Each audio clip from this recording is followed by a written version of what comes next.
Admiral Rickover, the father of the nuclear navy, he told the submarine welders, "You're going to go on the maiden voyage." That concentrated their minds. You're going to learn about the power of free markets. People who were scared of starving 3 centuries ago now take for granted that they can eat. There are various schools that really understand them. The Austrian school, the UCLA school, the Chicago school. Because you have a seatbelt, you're safer in a given accident. So what do? Drive more intensely. The biggest misunderstanding is that because free markets work because of self-interest, that means people are selfish. But it's actually the very prosperity that free markets produce that allows people to be generous. The price of tin rises. Each user says, "I can tell how to cut back." The central planner wouldn't know that. But each user has his local knowledge. The net result is a renewed understanding of the role of free markets in people's lives in making the lives of almost everyone better. Good morning. I'm here to give 10 talks, 10 one-hour talks about various schools of thought that have to do with free markets.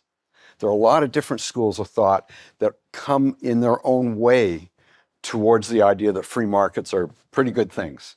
And we're going to see not just the schools of thought, but we're going to apply them. We're going to see what the insights are that they bring and how that matters. I'm not one of these people who says, "Oh, this one differs from that one just a little." I'm not. You're going to see each of them has something they bring to the table.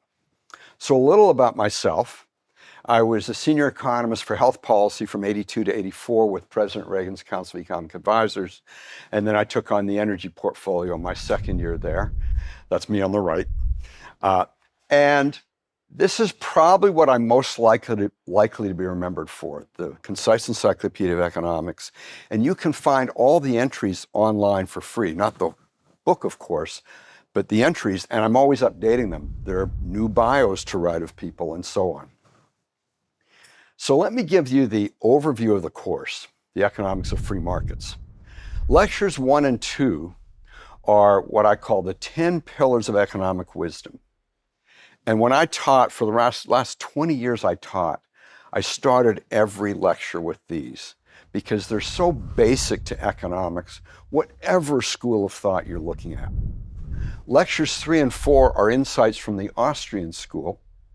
Lecture 5, Mainstream and Chicago Free Market Economics. Lecture 6, Mainstream Economics. Lecture 7, the UCLA School. That's where I got my PhD, and it has its own little flavor it brings.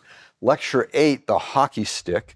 Now, I'm from Canada, You might think that's about that. No, it's not. It's about economic growth. I just want to have a little suspense here, so I'm not going to say more. Lecture 9 is about a school called Public Choice, and Lecture 10 is the West German economic miracle, and it's a case after World War II where a particular school of free market economic thinking had a huge impact and essentially created what we call the West German economic miracle. Winston Churchill had this rule for people who worked under him when he was Prime Minister of Britain. If you're going to communicate with me, I want you to put it on half a page, because you should be able to say anything important on half a page. And when I read that years ago, I thought, can I do economics on half a page? So this is what I came up with, and I call these the 10 pillars of economic wisdom. Pillar number 1. Tanstaffel. It's grammatically bad. There ain't no such thing as a free lunch. Pillar number 2, incentives matter. Incentives affect behavior. Pillar number 3, economic thinking is thinking on the margin. Now that might sound a little funny, but it won't once we cover it. Pillar number 4, the only way to create wealth is to move resources from a lower valued to a higher valued use. And there's a corollary there, which is that both sides gain from exchange. Pillar number 5, information is valuable and costly, and most information that's valuable is inherently decentralized. Pillar number 6, every action has unintended consequences. Another way of saying that is you can never do only one thing. Pillar number 7, the value of a good or service is subjective. Pillar number 8, creating jobs is not the same as creating wealth. Number 9, the only way to increase a nation's real income, assuming no foreign aid, is to increase its real output. And finally, pillar number 10, competition is a hardy weed, not a delicate flower. So in this hour, I'm going to do pillars 1 through 5, assuming I've planned it well. Pillar number 1, Tanstaffel. There ain't no such thing as a free lunch. There are 2 senses of that term. In one important sense, it's always true. And in another important sense, it's usually true. Let's look at the sense in which it's always true. There are trade-offs. If you want more of this, you have to give up some of that. There's no way around it. You can't have everything. That's the sense in which it's always true. Now, there was a famous president who said this: the cost of one modern heavy bomber is this: a modern brick school in more than 30 cities. It is 2 electric power plants, each serving a town of 60,000 population. It is some 50 miles of concrete highway. We pay for a single fighter plane with 500,000 bushels of wheat. We pay for a single destroyer with new homes that could have housed more than 8,000 people. Which president said this? Someone who's very well known for his role in the military. He helped win the war in Europe, President Eisenhower. So he understood Tanstaffel. He understood that when you want more of something, you have to give up some of something else. Now, I said there's another sense in which it's usually true. Another way of saying it is there's a catch. Someone comes up to you on the street and says, I'm going to buy you a free lunch. None of you were born yesterday. What do you want to know? Imagine your favorite lecture. Dial that up on max, put that on steroids, and then add some cinematic elements to it. That's the best way I could describe a Peterson Academy lecture. I went to college because I had to. I go to Peterson Academy because I want to. I'm still paying off college from 10 years ago, and I'm also still questioning the value that I got out of college. In traditional universities, a lot of times it's just pretty dry. They don't bring the same energy as the professors at Peterson Academy. And it is a completely different experience to learn from somebody who actually wants to teach you. If you've been on the fence about this is the time. That thing that's calling to you, you won't have an answer for it unless you enroll and see for yourself. You have the opportunity to investigate that calling.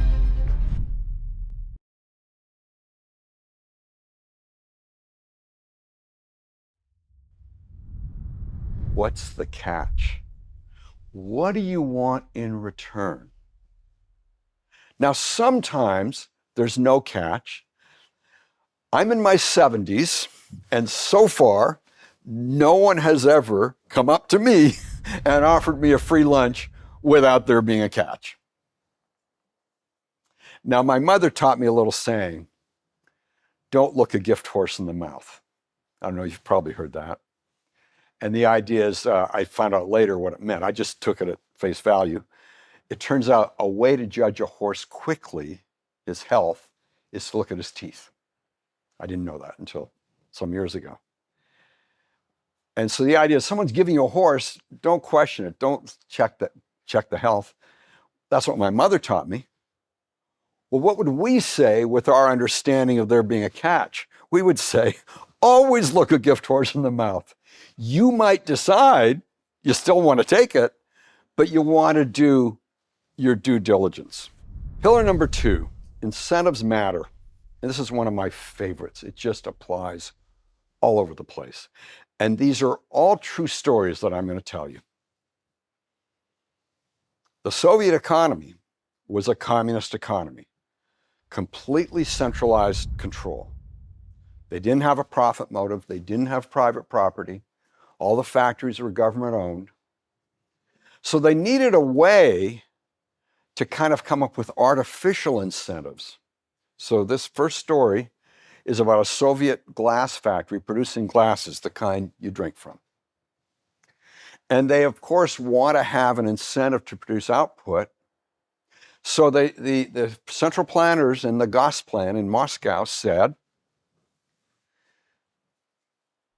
we will give you an incentive if in a quarter you produce more than X tons of drinking glasses. What do you think the glasses came out as? Very heavy, because that's a very quick way to produce those glasses. And then they said, that didn't work. We will now give you an incentive. We will give you a reward if you overproduce your 3-month quota by the number of glasses you produce. And what happened? The glasses came out very thin and very breakable. There was another case, and by the way, I'd remind you, these are all true stories from the Soviet economy. Nail production. First of all, they say, we're going to reward you for the number of nails you produce. So you get very thin nails.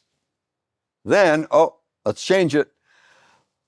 Let's reward you for the weight, the tonnage of nails you produce.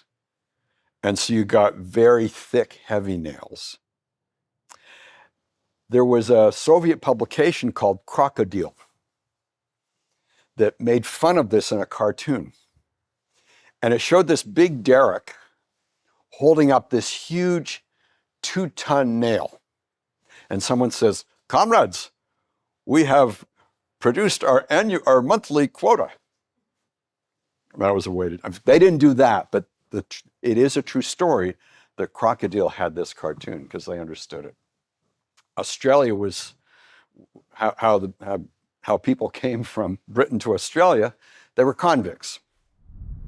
The people shipping them were paid by the number of convicts they took on board. And that sounds reasonable, but this really bad thing happened. They get to Australia, and a lot of them have died en route. Between 1790 and 1792, 12% of them died. Why? Well, they got sick. We're not paid to deliver live convicts, so they would just be left to die. Sometimes, if they were really sick, they'd be thrown overboard. Sometimes they wouldn't be fed much. And even though these were convicts, people were somewhat humane about it. So the British government said, wait a minute, let's change our way of compensating people who ship convicts. Let's have a bonus for each convict who arrives alive. And it dramatically changed it. The next year, 1793, 0.3%, 0.3% of the people died. I mean, that's an order of magnitude drop because of that simple change in incentives. And this you see all over the place. I remember, I'll get to Admiral Rickover in a minute, but I just remember when I was reading economics, I was a math major. And I discovered economics when I was in college. And I started reading it on my own. And no one ever said this in any of the readings explicitly. But after about a year of reading economics on my own, I said, you know what? Everyone's talking about incentives. That's what economists do. It was just maybe so obvious to them. Well, I'm a teacher. I want to make it obvious to you. Incentives matter. And there's a great example. I taught military officers at the Naval Postgraduate School from 1984 to 2017. So I liked to come up with examples that would apply to them. And the Naval Postgraduate School, as you can imagine, many of the officers were in the Navy. And so some of them knew this, most of them didn't. They were pretty young. Admiral Rickover, who's known as the father of the nuclear Navy, faced a real challenge back in the 1950s when he was getting submarines built. We have these submarines that we want to go very deep. Well, if you've watched Das Boot or any of those things, and you know that they go deep, what can happen? They can implode. The welds might not hold. So what he told the submarine welders is,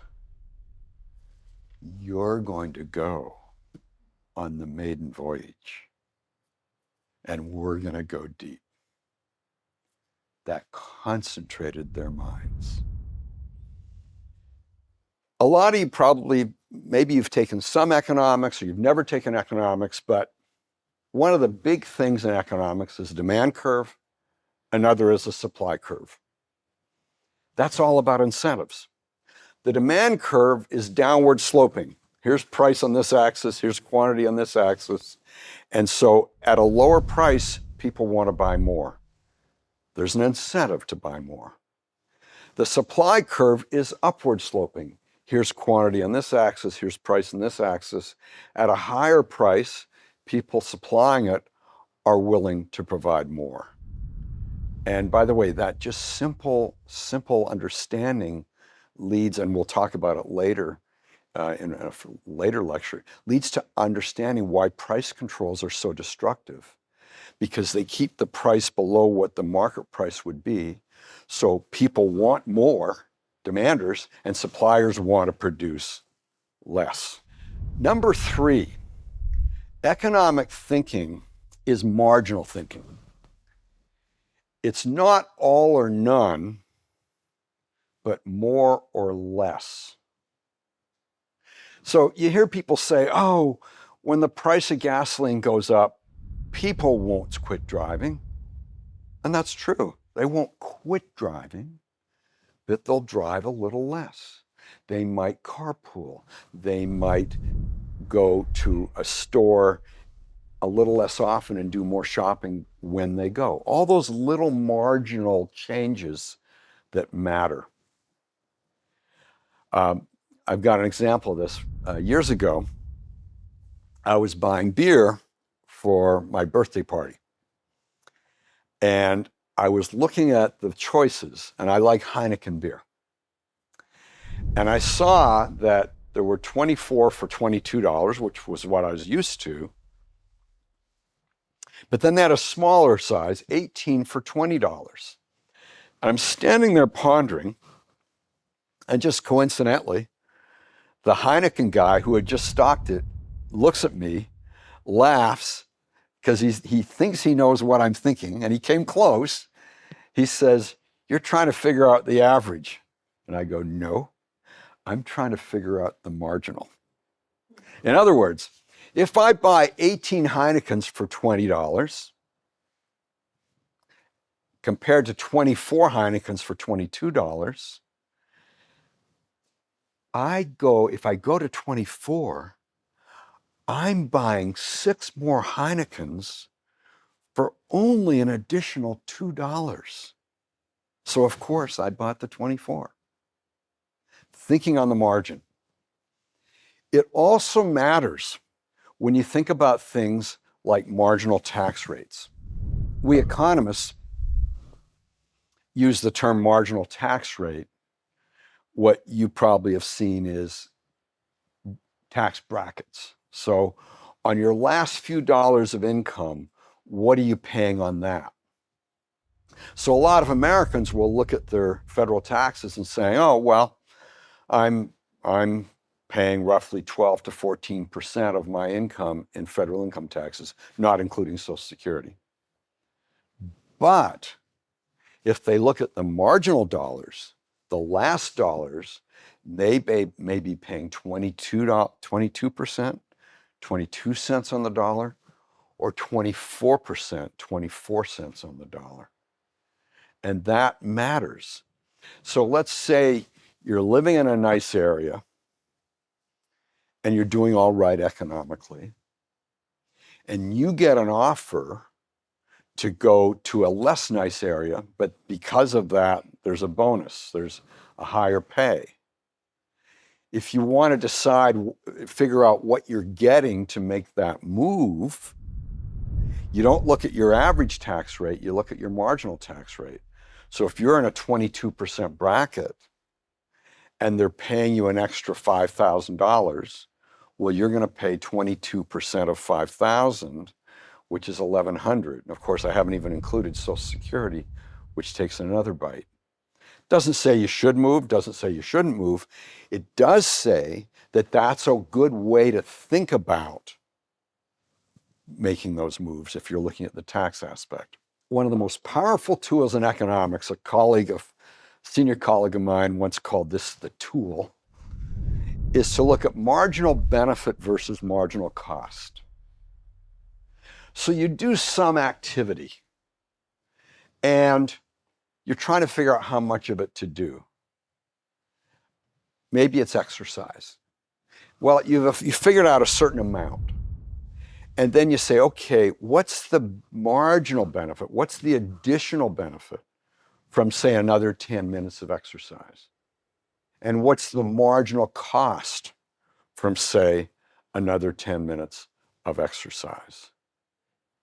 And it's a very powerful tool for looking at that issue. And that issue is everywhere. A student is trying to figure out, what's my marginal benefit of studying more?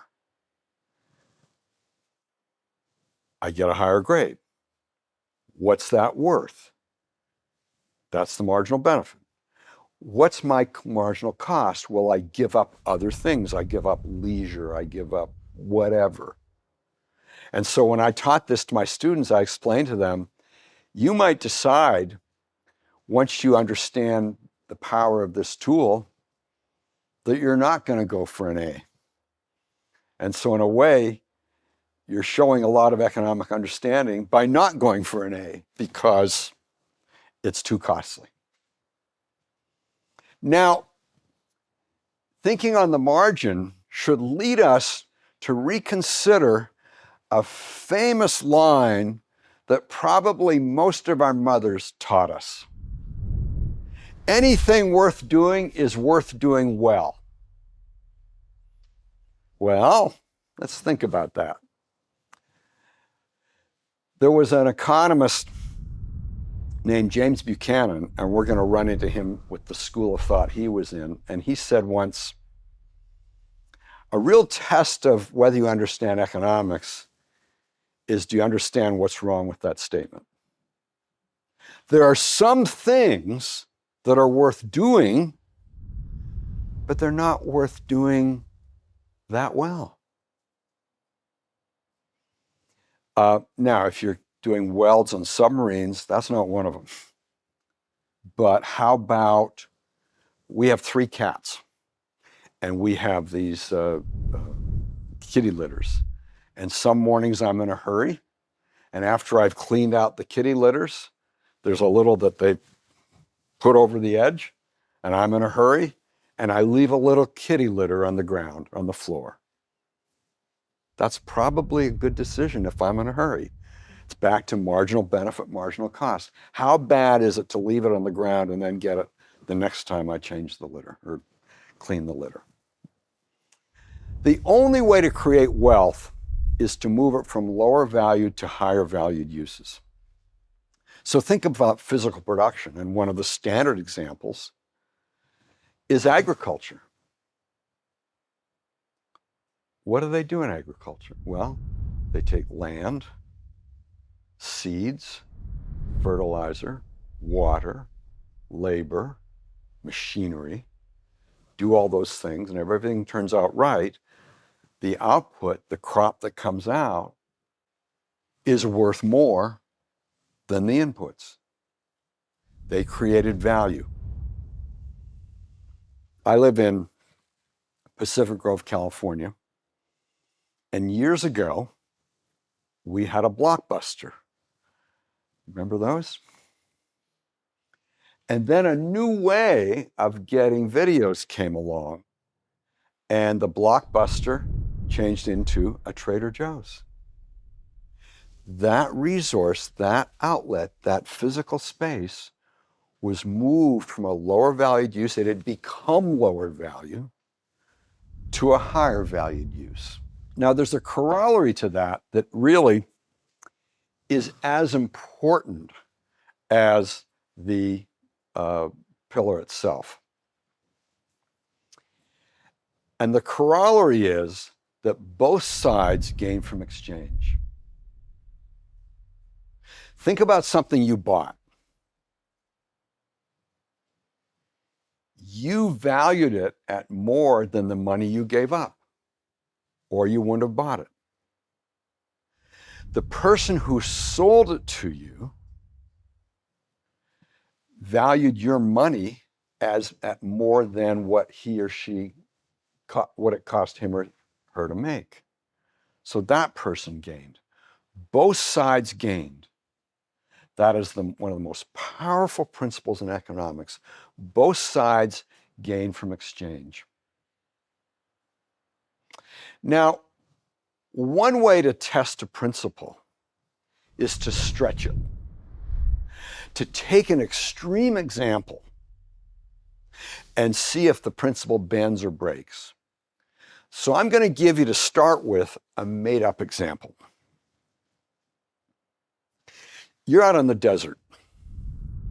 You are dehydrating. If you don't get water, you die.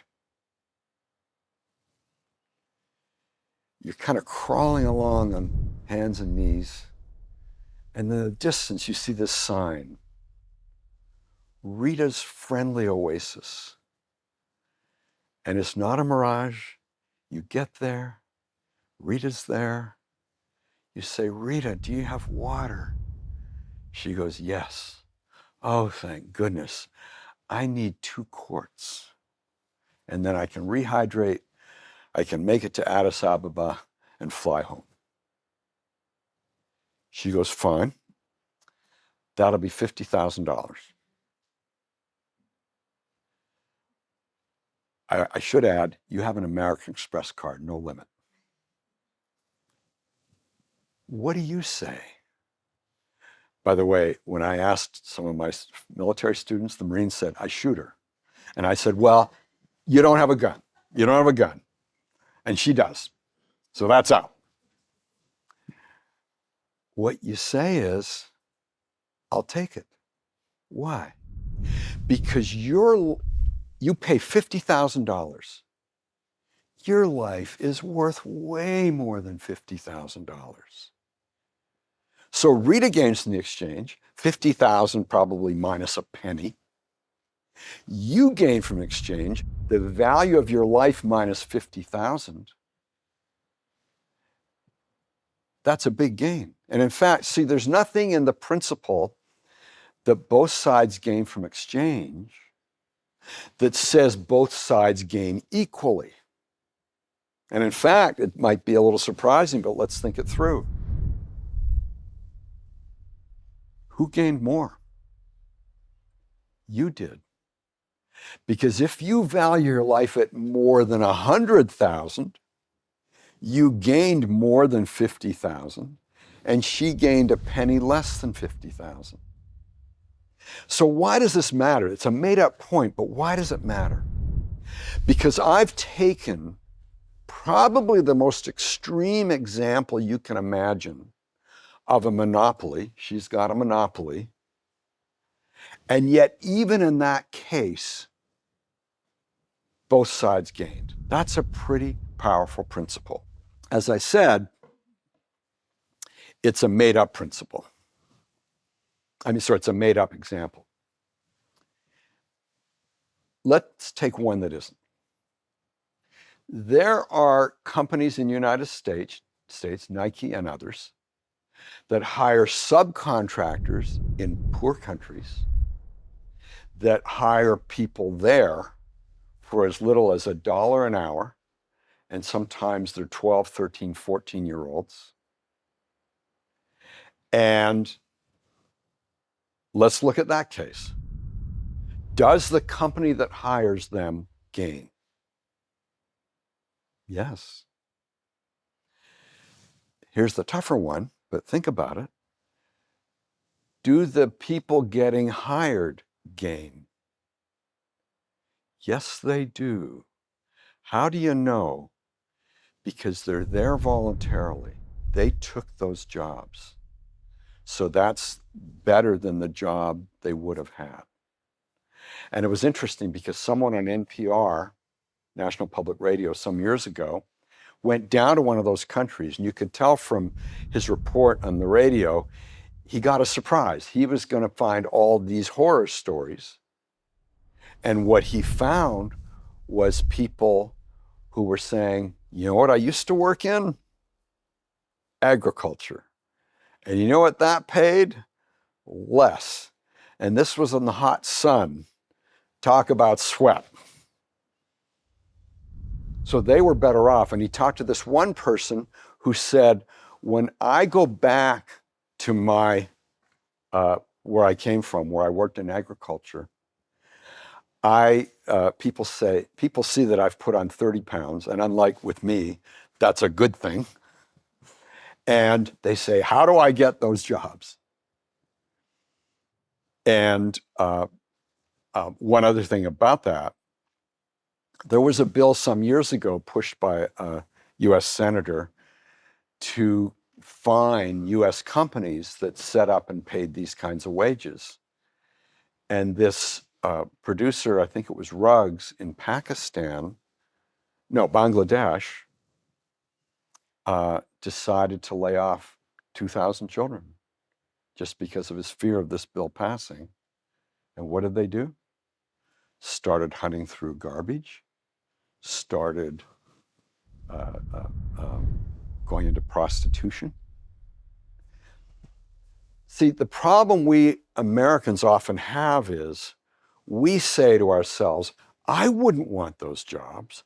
I wouldn't want my kids to have those jobs, and that's absolutely true. But those people are in a very different circumstance. No one's offering them a green card. They're in those countries. And I wrote a piece on this some years ago, back in the 90s, when this had become an issue. And I looked at various groups in the United States that were pushing to kind of limit what they called sweatshops.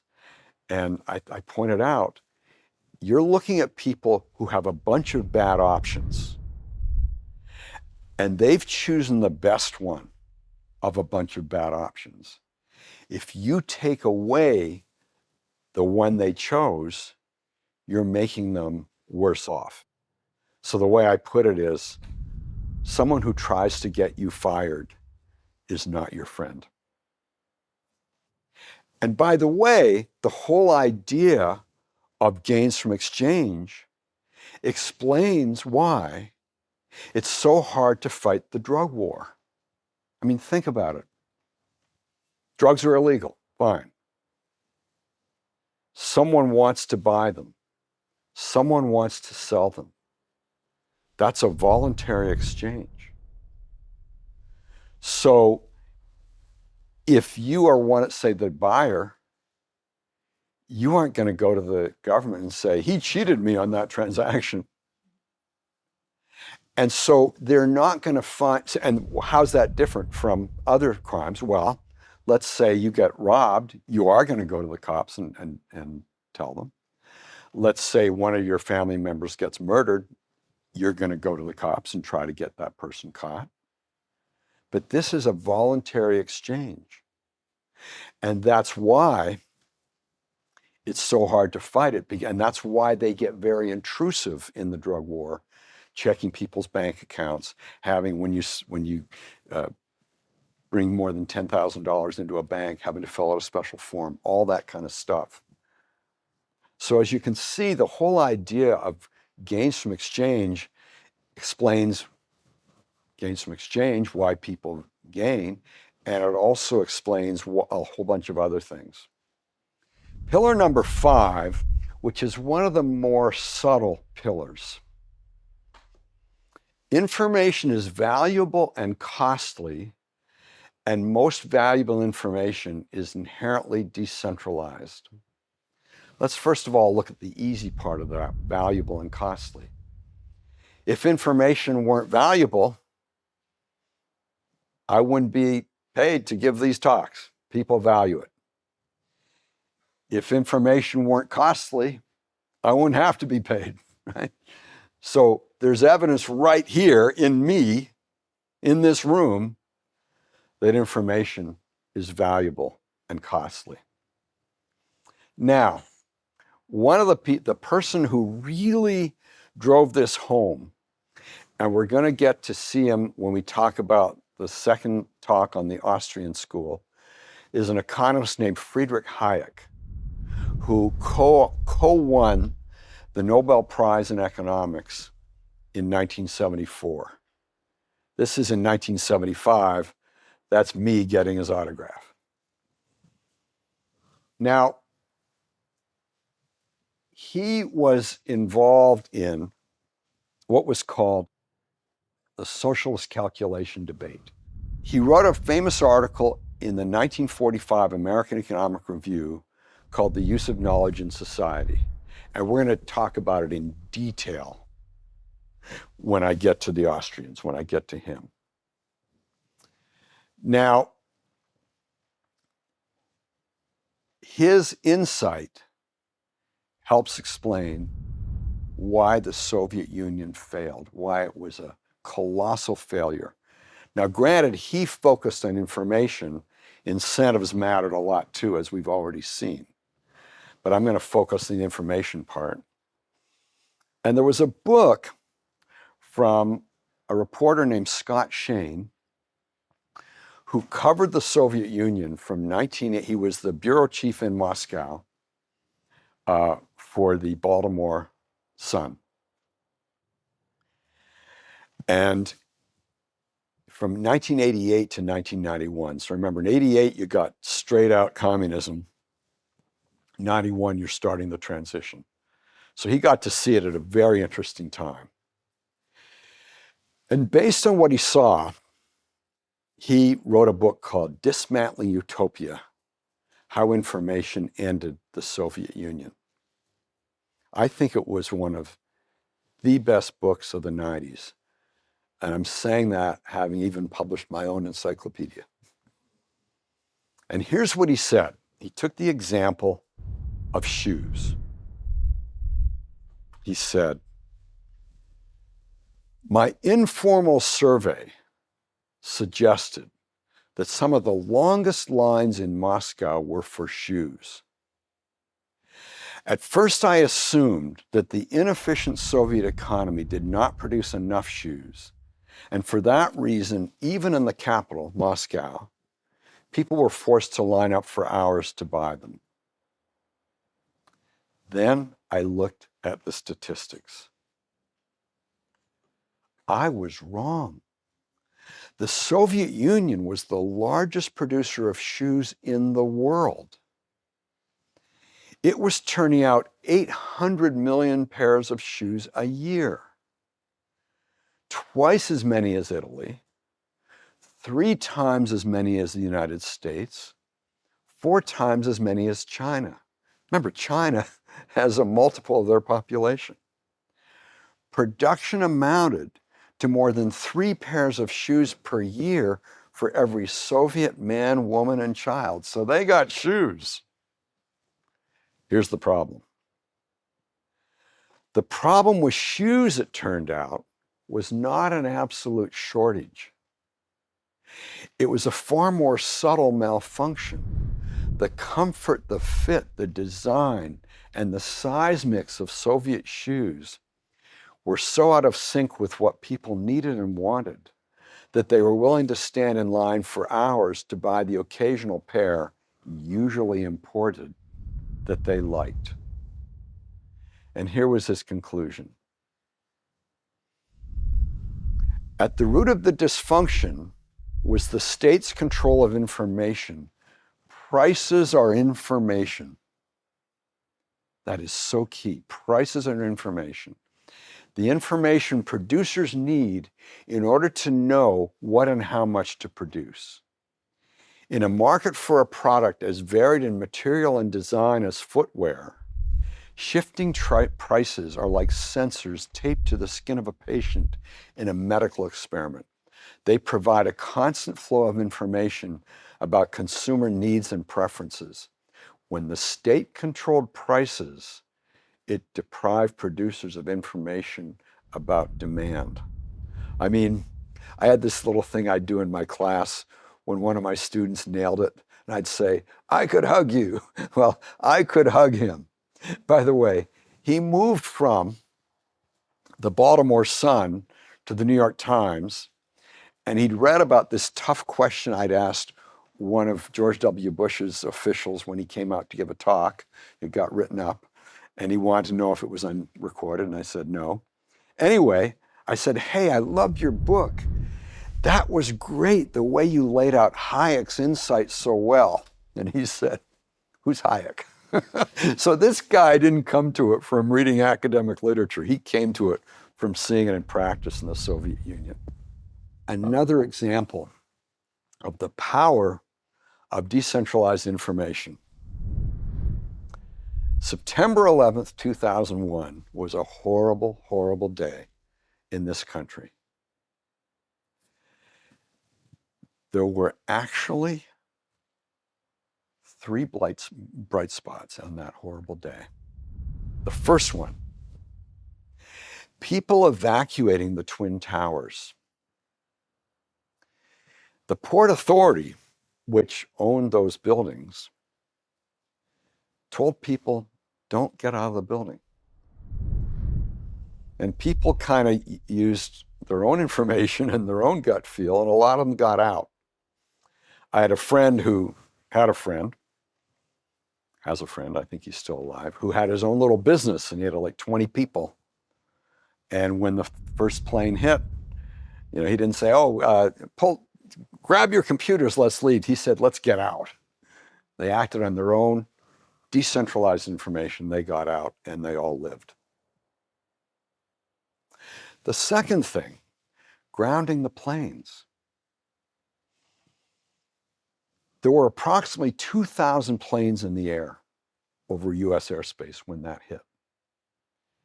And the plan, the idea that I can't remember his name, but the head of the FAA didn't wait on the White House. He just said, "Let's get those things down." And it meant you weren't going to be landing where you thought you were going to be landing. You're going to be landing somewhere else. And the air traffic controllers moved them from one space to another. They'd never dealt with it in their lives. And all those planes got down safely. Then something interesting happened. A few weeks later, someone in the FAA said, this could happen again. Let's have a task force to think about how we would deal with it in the future, because we did seat of the pants this time. So they met for a couple of times, and then they said, "You know what? No. It'll probably be different next time if there is a next time. Look how we did dealing in real time with decentralized information. You go to a manual, you're going to lose time, and it might be the wrong advice anyway." And finally, even though it was a tragedy, United Flight 93. That was the one that crashed in Pennsylvania. What was different? Well, first of all, the advice we were always given, and I used to fly a lot in those days, the advice we were always given is if you get hijacked, go along with the hijackers, you're going to get a free trip to Cuba, you're going to have this great story to tell your grandchildren. But What was different on Flight 93 was these people had cell phones, and they found out on their cell phones, which means, by the way, they broke a federal law by getting on their cell phones, and they found out what had happened with some of the other planes. So now, no, it's not a free trip to Cuba. If I were to use the language of game theory, I'd say the payoff matrix has changed. You're going to die if you don't do anything. You might die if you do something. So do something, because it might work. And of course, it didn't work for them, which was tragic, but it did work for whoever would have been attacked. People think it would have been either the White House or the Capitol building. So there you have 5 pillars of economic wisdom. And those pillars are behind a whole lot of economics. And often it's a few pillars together. So for example, we were talking about communism and socialism and why they fail. Well, that's the information pillar number 5. It's also the incentive pillar number 2. Also, why does price setting in a communist society not work? Well, it's the incentive thing again. If you set the price too low, less is supplied and more is demanded. Tansel. You've got limited resources. Even in our wealthy country, we always want more, and therefore we have to make choices and we have to make trade-offs, and there's no way around that.